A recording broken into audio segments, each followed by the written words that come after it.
26 जनवरी 1950 और 15 अगस्त 1947 ये हिंदुस्तान की तारीख में दो दिन दो मौके ऐसे हैं कि पूरे हिंदुस्तान के अंदर हर एक मुसलमान, चाहे हिंदू हो, मुस्लिम हो, सिख हो, ईसाई हो, बड़ी शान और शौकत और मसरत और खुशी के साथ मनाता है। तो यहाँ पर समझना ये है कि 26 जनवरी जो मनाई जाती है, आखिर इसकी वजह क्या है, इसका रीज़न क्या है। मैं मुख्तसर अल्फाज में, मुख्तसर अंदाज में आपको बताता हूँ और अपनी बात ख़त्म करता हूँ।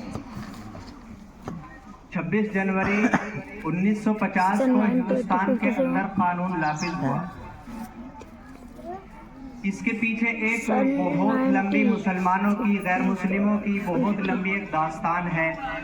हिंदुस्तान में जब अंग्रेज आया और उसने अपना नापाक कदम हिंदुस्तान की सरजमीन पर रखा, तो सबसे पहला सूबा और सबसे पहला मकाम और सबसे पहला शहर कि जहां पर उन्होंने जुल्म और सितम के पहाड़ तोड़े, जुल्म और जबर के अजीब और गरीब नज़ारे दुनिया ने देखे, वो बंगाल था।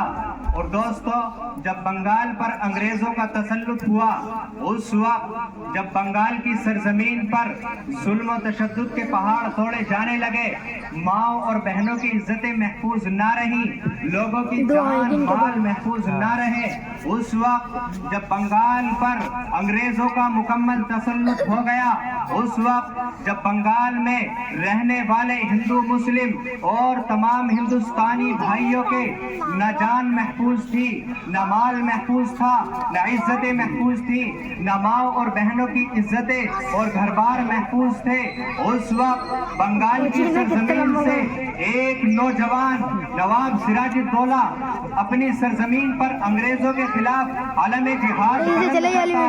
1757 में पलासी के मैदान में अंग्रेजों को ललकारा और ऐलान कर दिया, हिंदुस्तान के अंदर मैं मौजूद हूँ, उस वक्त तक तुम हिंदुस्तान की सरजमीन पर अपना नापाक कदम नहीं रख सकते हो। चुनाचे 1757 में पलासी के मैदान में जंग हुई और की गद्दारी की वजह से मुझे ले पकड़, मैं देख रहा हूँ। 1757 के अंदर सबसे पहले हिंदुस्तानी तारीख में जिहाद बुलंद करने वाले मुसलमान हैं। बंगाल की सरजमीन का नौजवान नवाब सिराजुद्दौला था। उसके बाद आगे चलते हैं, 1792 आता है, मैसूर की सरजमीन से टीपू सुल्तान शहीद रहमतुल्लाह अलैह ने 1792 में अंग्रेजों के खिलाफ 4 बड़ी लड़ाइयाँ लड़ी हैं। उसके बाद 1799 आता है, अंग्रेजों के खिलाफ श्रीरंगपट्टनम के मैदान में अंग्रेजों के खिलाफ आलम जिहाद बुलंद कर दिया और अंग्रेजों की नाक में दम कर दिया, अंग्रेजों की जड़ हिलाकर रख दी।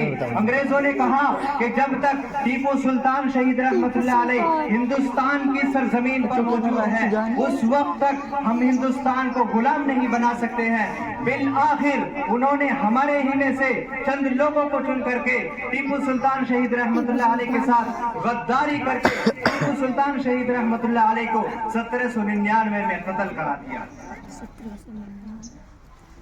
नौजवानों के हिंदुस्तान की तारीख की 2 बड़ी जंग हो चुकी है और तने तन्हा लड़ने वाले इन दोनों जंगों के अंदर मुसलमान हैं, इसके अलावा दूसरी कोई कौम नहीं है। उसके बाद 1803 में जब दिल्ली पर अंग्रेजों का मुकम्मल कब्जा हो गया, उसके बाद अंग्रेजों ने कहा कि अब ये मुल्क गुलाम हुआ, ये मुल्क बादशाह का है, खल्क और मखलूक खुदा की है, लेकिन यहाँ पर हुक्म ईस्ट इंडिया कंपनी का होगा।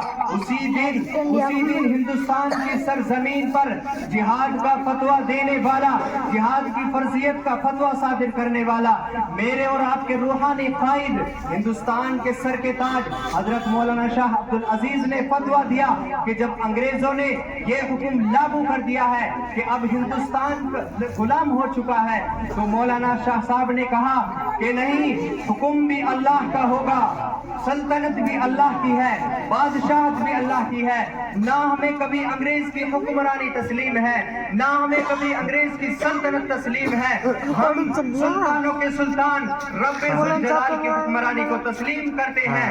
بالآخر یہ قافلہ بالا کوٹ کے میدان میں پہنچتا ہے اور بالا کوٹ کے میدان میں راجہ رنجیت سنگھ کا بیٹا شیر سنگھ سامنے آتا ہے. حضرت مولانا اسماعیل شہید رحمت اللہ علیہ اور سید احمد شہید رحمت اللہ علیہ نے کہا کہ ہمارا تمہارا کوئی اختلاف نہیں ہے, تو بھی ہندی ہے, ہم بھی ہندی ہیں, تو بھی ہندوستان میں جنم لینے والا ہے, ہم بھی اسی ہندوستان کے سپوت ہیں, ہمارا دشمن انگریز ہے, آؤ مل کر کے انگریزوں سے مقابلہ کریں. لیکن شیر سنگھ تو انگریزوں کا غلام تھا, اس نے کہا نہیں, فیصلہ ہوگا, جنگ ہوگی. بالآخر جنگ ہوئی اور اس میں بھی مسلمانوں کو شکست ہوئی اپنوں کی غداری کی وجہ سے. نوجوانوں, ہندوستان کی 3 بڑی لڑائیاں ہو چکی ہیں.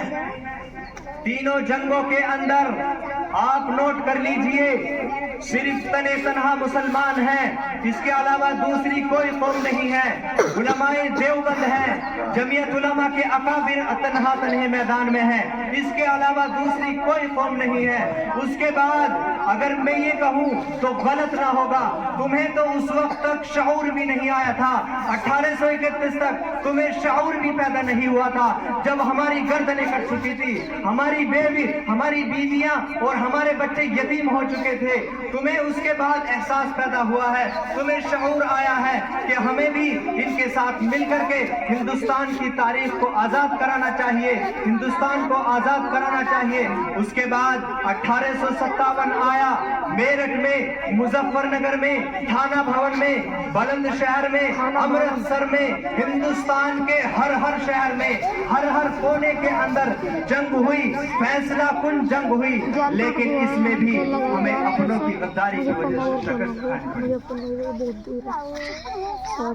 اس کے بعد اگر میں یہ کہوں تو ہمارے ہندو بھائی کہیں گے کہ اپنی تاریخ بتا رہا ہے. میرے بھائیوں نہیں, میں اپنی تاریخ نہیں بتا سکتا. ہندوستان کا ایک رائٹر جو ہندو ہے, ہندو مؤرخ ہے, وہ اپنی کتاب کے اندر لکھتا ہے کہ 1857 کے اندر جتنا خون اور جتنا قتل مسلمانوں کا ہوا ہے اتنا کسی کا نہیں ہوا ہے. وہ ہمیں لکھتا ہے 1857 کی جنگ آزادی میں میرے اندازے کے مطابق مغربی یو پی کے اندر, صرف اور صرف مغربی یو پی کے اندر 5 لاکھ مسلمانوں کا انگریزوں نے قتل عام کیا ہے. کہاں سے ہماری جرأت اور ہمت لاؤ گے؟ کوئی اپنا حصہ تو دکھاؤ. نوجوانوں, تنے تنہا اکیلے میدان میں مسلمانوں نے ہندوستان کو آزاد کرایا ہے. اس کے بعد جب انہیں دکھائی دیا کہ ہندوستان انگریزوں کا غلام ہو چکا ہے, تو اس کے بعد گاندھی جی ساتھ آئے ہیں اور دیگر مجاہدین وطن ساتھ آئے ہیں. اس کے بعد جنگیں ہوئی ہیں اور 15 اگست 1947 کو ہمارا دیش آزاد ہوا. ابھی ہوئی نا. یہ ہندوستان کی مختصر تاریخ میں نے آپ حضرات کے سامنے پیش کی ہے. نہ جانے چھوٹی چھوٹی کتنی جنگیں ہیں ایسی جس میں مسلمانوں نے اپنا کردار ادا کیا ہے, قتل ہوئے ہیں, شہید ہوئے ہیں, لیکن کبھی ہندوستان کے ساتھ غداری نہیں کی ہے. یہ تو ہم نے ان کے ساتھ ناانصافی کی ہے کہ ہم نے اپنے اسلاف کی تاریخ کو بھلا دیا ہے.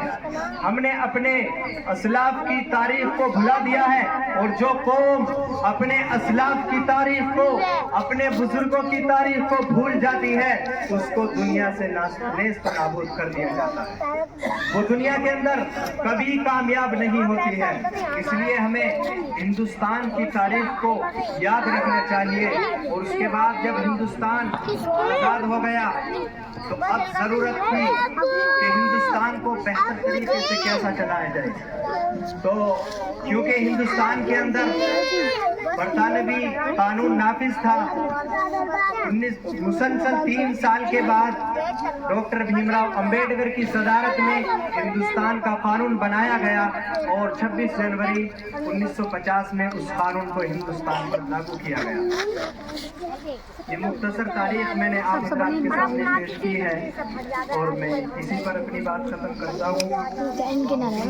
और इससे पहले एक छोटा सा तराना है।